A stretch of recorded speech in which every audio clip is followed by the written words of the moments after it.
I told my stepfather, who was trying to steal my mother's $4 million estate from me, that I wouldn't sue him. He looked relieved. 48 hours later, when he saw the photos the private investigator had taken, his face turned pale white. My name is James Carson, 32 years old. I work as a corporate attorney at Sullivan & Pierce in Boston, specializing in contract law. The irony of my expertise becoming personally relevant isn't lost on me. My mother, Elizabeth, was the only constant in my life growing up. My biological father abandoned us when I was 3, leaving my mom to raise me alone while building her business from scratch. She was remarkable, working long hours developing her real estate company, while never missing my baseball games or school events. When I was 14, Mom met Richard Harmon at a charity gala. He was the quintessential charmer, an investment banker with expensive suits, a winning smile, and stories about his exotic vacations. He swept Mom off her feet, and they married after a 6-month romance. I was happy for her. She deserved love after so many years of putting me first. Though I tried to connect with Richard for Mom's sake, something about him always felt off. There was a calculation behind his friendliness, a coldness in his eyes when he didn't know you were looking. But Mom was happy, and that was what mattered. I went off to college, then law school, visiting regularly for holidays. Richard and I maintained a cordial relationship, like distant colleagues rather than family. Everything changed 2 years ago when Mom was diagnosed with aggressive pancreatic cancer. The doctors gave her 6 months at most.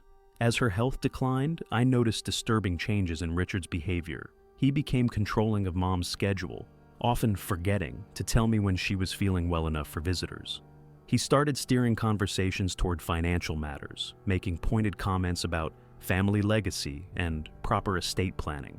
Have you ever noticed how a crisis can reveal someone's true character, stripping away the polite facade they've maintained for years? Mom passed away on a rainy Tuesday in April. Her funeral was beautiful, with hundreds of attendees sharing stories about her generosity and integrity. Throughout it all, Richard played the grieving widower flawlessly, accepting condolences with dignified sorrow. After the reception at Mom's home, he asked me to stay behind for a necessary conversation in his office, formerly Mom's study. The family photos that once lined her bookshelves were already gone.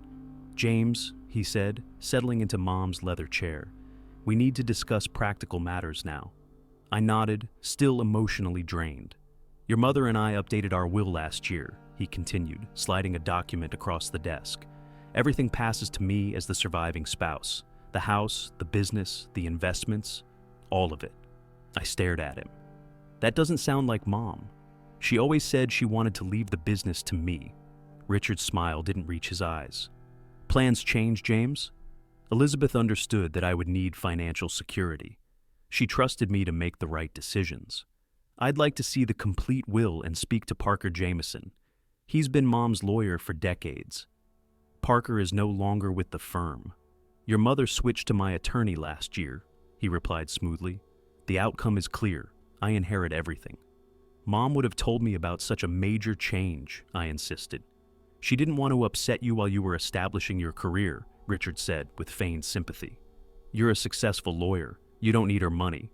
He stood up. "I'm planning to sell the business next month. The house will go on the market as well."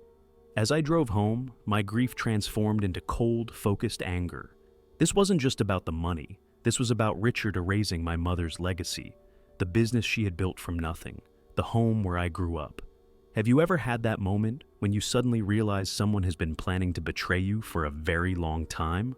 The next morning, I called Parker Jameson, Mom's longtime attorney. "Parker, did Mom really change her will last year? Cut me out completely?" "I can't discuss another lawyer's work," he replied. "But I can tell you that the last will I prepared for Elizabeth left the business to you, along with the family home. That was 3 years ago." "And you haven't prepared any updates since then?" "No," he said carefully. I was quite surprised when Elizabeth apparently moved her legal affairs elsewhere. It was out of character. "Did you ever prepare any other legal documents for Mom? Anything outside of the official will?" There was a long pause. "I think we should meet in person, James." The next day, Parker revealed something that changed everything. 2 months before she passed, Elizabeth came to see me privately. She asked me to prepare a trust document, transferring ownership of her business and certain assets to you, effective 6 months before her death. She also left this letter for you.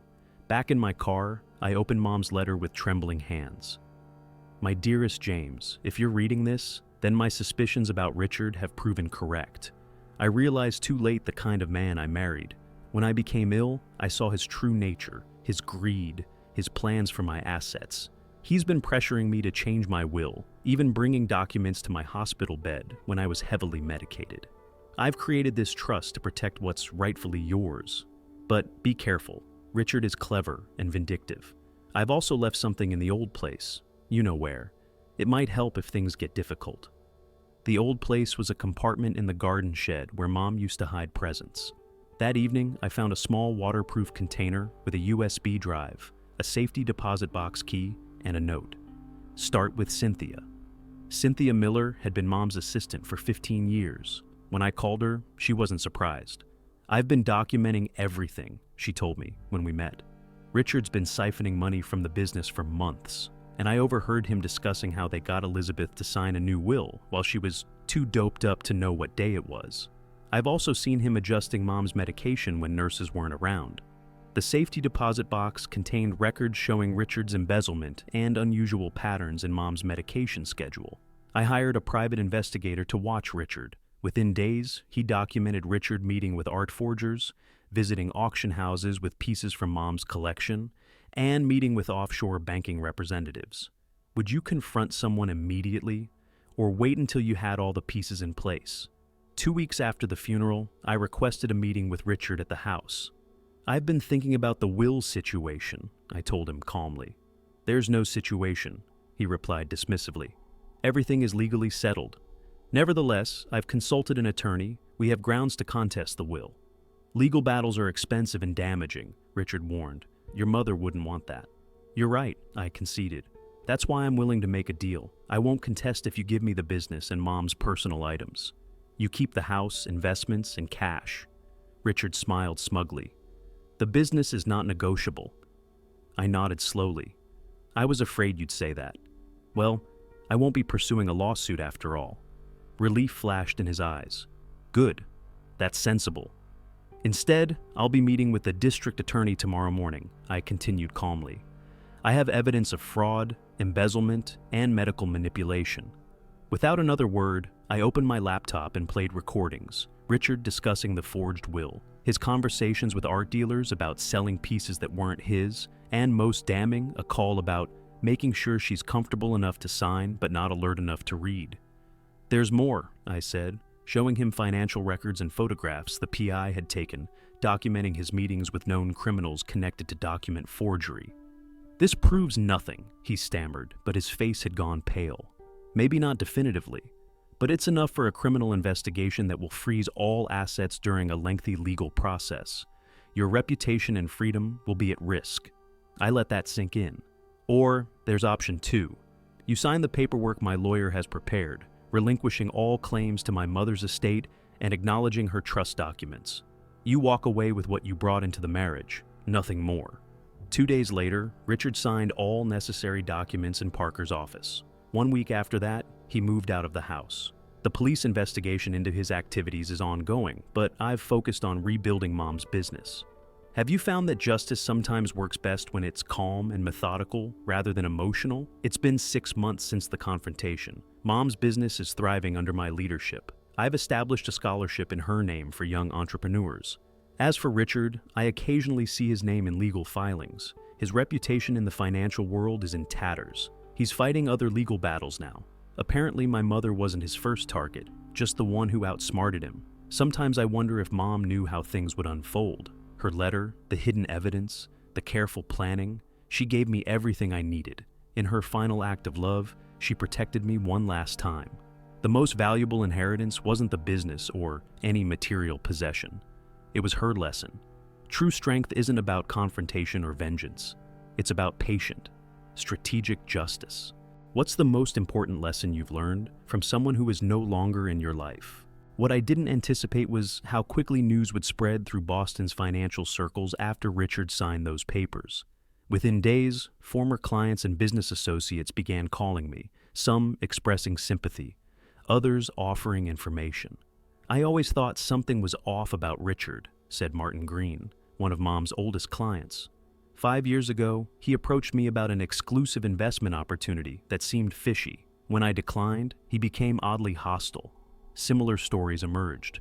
Richard had been using Mom's connections to seek investors for questionable schemes, promising returns that never materialized. The most disturbing call came from Sandra Welch, a hospice nurse who had cared for Mom. There were incidents, times when your mother seemed unusually disoriented after Richard's visits. I documented my concerns, but he was her husband, and without proof. She had kept copies of her reports, showing how Richard would insist on administering Mom's medication himself. The timeline matched perfectly with the days Richard had brought legal documents for Mom to sign. This might be relevant to the investigation, I told her. Would you be willing to speak with Detective Williams? That's why I called, she replied. What happened to your mother wasn't right. Have you ever discovered that what you thought was an isolated incident was actually part of a much larger pattern? 3 weeks after our confrontation, Detective Williams asked to meet me at a coffee shop. We've found something concerning, he said, sliding a folder across the table. Richard Harmon isn't just a manipulative husband who tried to steal an inheritance. He's part of an organized group targeting wealthy older individuals, particularly those with health issues.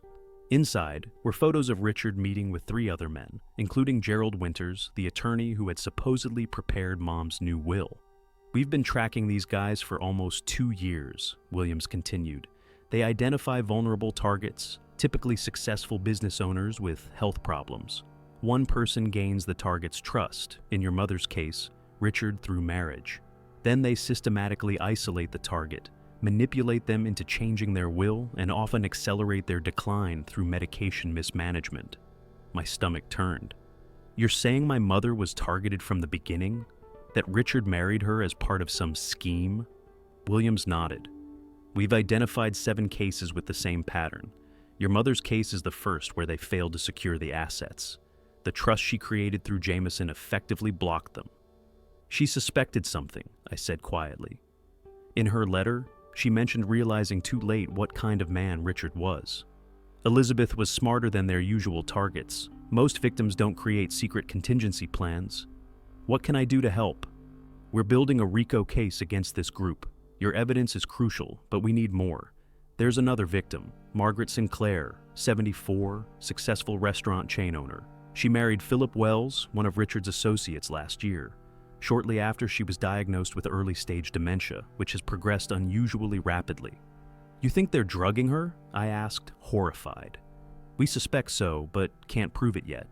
Her daughter Elaine has been trying to intervene, but Wells has successfully portrayed her as money-hungry. I need to talk to her, I said immediately. Would you risk getting involved in a dangerous situation to help someone else avoid what your family experienced? Meeting Elaine Sinclair felt like looking in a mirror from 6 months earlier. The same frustration, the same growing suspicion that something sinister was happening to her mother. The doctors keep increasing her medication, Elaine explained.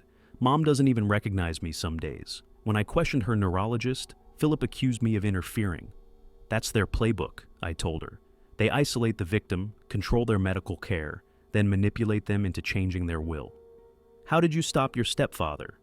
With evidence, recordings, financial records, medical logs, and my mother's foresight in creating a secret trust. Elaine's shoulders slumped. Mom hasn't done anything like that. Philip controls everything now. Then we need to gather evidence ourselves, I said. If we can prove what Philip is doing, it strengthens the case against all of them. Over the next few weeks, Elaine and I worked with Williams to document Philip's activities. We installed legal surveillance in Elaine's home during her mother's visits. A medical expert reviewed Margaret's prescription history, flagging several concerning patterns. Most crucially, we found the financial trail showing Philip had begun transferring Margaret's assets offshore. When we had enough evidence, Williams made his move, arresting Philip, Gerald Winters, and 2 other co-conspirators. Richard, already under investigation from my case, was charged as part of the same criminal enterprise. The district attorney called it a predatory operation targeting vulnerable business owners using romance and marriage as weapons. Margaret Sinclair, now under proper medical care, began showing improvements. The diagnosis of dementia was revised to medication-induced cognitive impairment, reversible with proper treatment. Have you found that helping others through similar struggles can be healing for your own wounds? The criminal trial began 8 months after Richard signed away his claims to Mom's estate. I attended every day, often sitting beside Elaine and other victims' families. The prosecution presented a devastating case. Financial records showed millions funneled through shell companies. Medical experts testified about suspicious medication patterns. Former targets shared stories of mysterious illnesses that disappeared after ending relationships with group members. Richard's attorney approached me during a recess. My client would like to discuss a deal. He has information about other operations. That's between him and the DA, I replied. He specifically wants to talk to you, the attorney persisted. He says it's about your mother, something you should know. Against my better judgment, I agreed to a monitored meeting. I didn't start out intending to harm Elizabeth, Richard began. Save it, I interrupted. I'm not interested in your justifications. This isn't about me, he insisted. It's about your father. I froze. What? Your biological father didn't abandon you, James. He died. Elizabeth created the abandonment story because she thought it would be easier for you. You're lying, I said automatically, but something in his expression made me doubt. Check the safety deposit box at First National, box 447.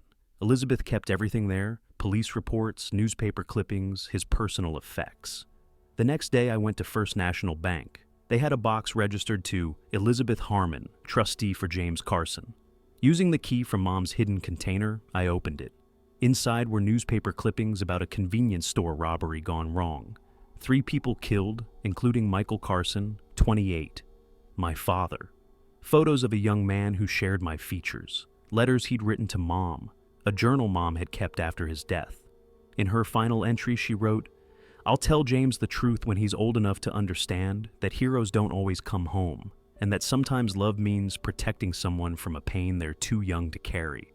Was it right for your mother to shield you from a painful truth, or do you think you had a right to know?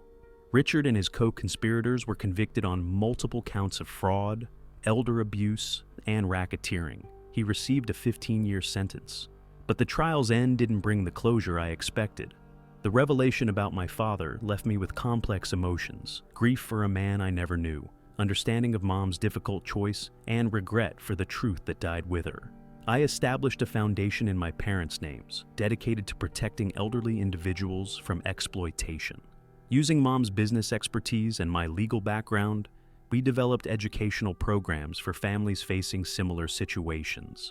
On the anniversary of Mom's passing, I visited her grave with fresh flowers. Next to her headstone was a smaller one I'd recently added. Michael Carson, beloved husband and father, never forgotten. I understand now, Mom, I said quietly. You protected me my whole life, right up until the end.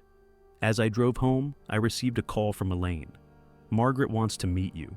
I found Margaret Sinclair sitting in her garden, looking remarkably improved. You're Elizabeth's boy, she said. She was my friend. I should have listened when she tried to warn me about men like Philip. She tried to warn you? Margaret nodded. About 6 months before she died, she called me, said she had concerns about my new relationship. I dismissed it as jealousy. If I'd listened, Mom tried to stop them, I realized. Even while preparing her own protection, she tried to warn others. She was always looking out for people, Margaret smiled. You're very like her. As I drove home, I thought about how complex legacy can be. Mom had left me more than just material assets. She'd left me truth, even if delayed. She'd tried to protect others even while fighting her own battles. And she'd given me all the tools I needed to finish what she started, bringing down the people who had tried to profit from vulnerability and illness. The inheritance I'd fought to protect wasn't just the business or the money. It was her example of courage, foresight, and unwavering determination to do what's right, no matter the personal cost. What kind of legacy do you hope to leave for those who come after you?